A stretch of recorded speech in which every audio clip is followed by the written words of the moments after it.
Hey guys, Artosis here, bringing you some more of the Asian Championships from BSL Season 15. This is Group A, and it is match number 2, game number 1.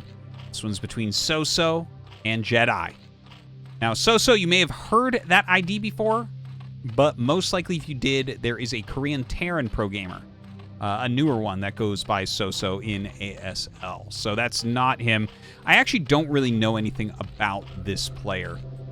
There's been multiple players throughout the years known as Soso, all the way back to the year 1999. D22 Soso, for those of you who do remember.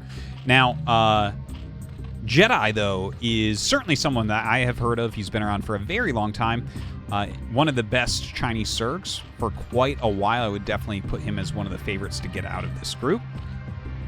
And, yeah, he was actually trained by F91, who's probably the most legendary Chinese Zerg of all time. So, very cool to see kind of partially a protege. Don't want to go like too far in that. I don't know exactly how heavy the training was or copying or anything like that, but I'd like to learn and watch. I've seen a lot of F91 games from back in the day, and we'll see how Jedi does here. Jedi. This is Overwatch. It's a Zerg versus Zerg, so I mean the map, doesn't have, I guess, as much impact. Nothing too fancy to talk about here in the beginning. Yeah, thanks for watching. I know that last series we had was kind of a quick and dirty PvP. And then, of course, Zerg vs. Zerg. We don't get too many of these on the channel. But hopefully we see something interesting from these guys. Of course, this is GSL-style groups. So winners versus winners, losers versus losers. So at least the next 2 matches are going to be Protoss versus Zerg, which will be really enjoyable there as well. Now, taking a look, it is a hatchery first from Soso here in the top left. Jedi.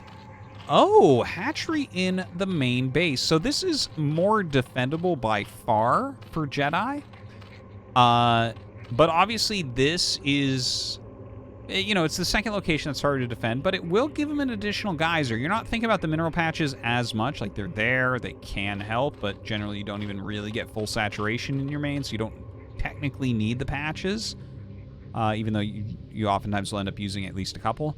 But yeah, the second gas and the timing of that in a Mutalisk war is very, very important indeed. So, kind of excited to see how he does this. I really like the second hatch in main builds.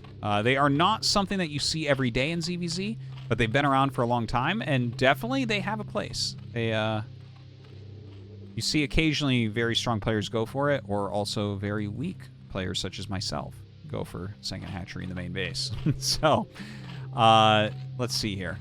Zergling going across. We have Zergling speed coming up for Soso on the way.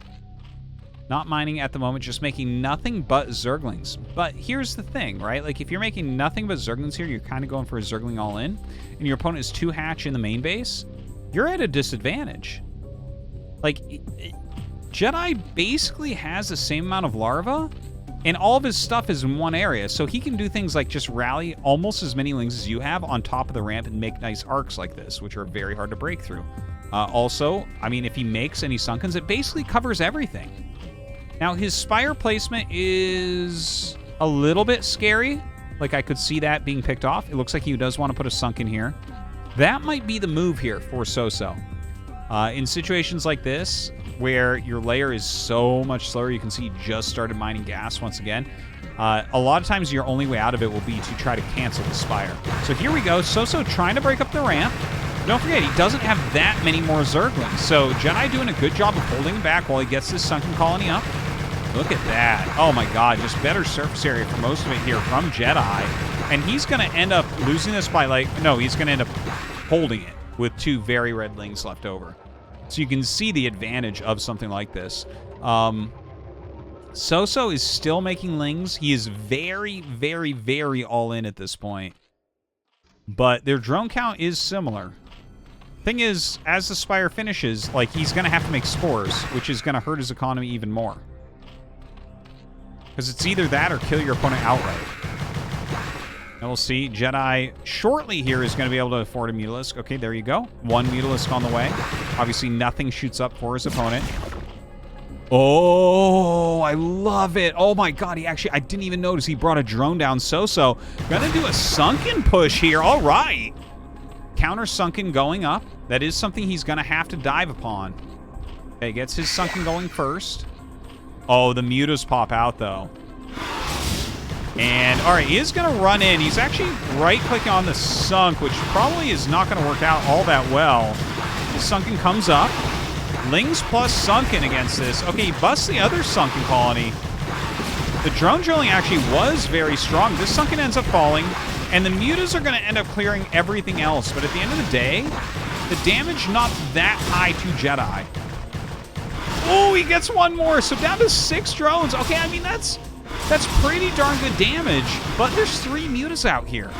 Non-stop Lings coming across the map here for So-So. Still no evolution chamber. He is just going for it, man. He's going for broke. He actually has to throw up an Evo because, like, even if you kill all of the drones, what happens if one muta flies across the map? You lose everything. So, yeah, he did just throw down that evolution chamber, but is that going to be enough? He's sending up enough Lings that the mutas do feel like they have to stay. Again, I would love to see one muta maybe fly across the map. Ooh, gets another drone, another drone. Oh my god. The drone's being just wrecked right now. Still more Lings coming up, running in. Another drone looks like it will get picked off here as well. More drones are being made here from Jedi. He's trying desperately to hold on. Okay, does finally clear all the Lings. More Lings are trying to come up. The Overlord looks like it's going to get picked off as well. Not the biggest deal, because he's still not supply blocked. All right, the Lings coming in. Can they get another drone kill? Yeah, another one goes down. Oh, wow, that one really bugged out. Oh, my God. I think he clicked it down here, and it was trying to get around the drone. That was weird, though. Now, okay, he has an Evo up, so he can make spores. Oh, I love this. The Lings kept on the side, but Jedi checks, finds those Lings, going to be able to pick those off. More Lings going towards his mineral line as those are getting picked off as well. Nice drill on his drones. How many can he keep alive? Look at this. Only 5 drones here. I mean, A for effort here for So-So, but even with the amount of damage he's dealt, the amount of drones that he has reduced. Oh god, a single Ling over here doing a counter attack. A Hydralisk Den? Oh, I don't think so. Okay, that's gonna be game. Yeah, there's nothing left here for So-So.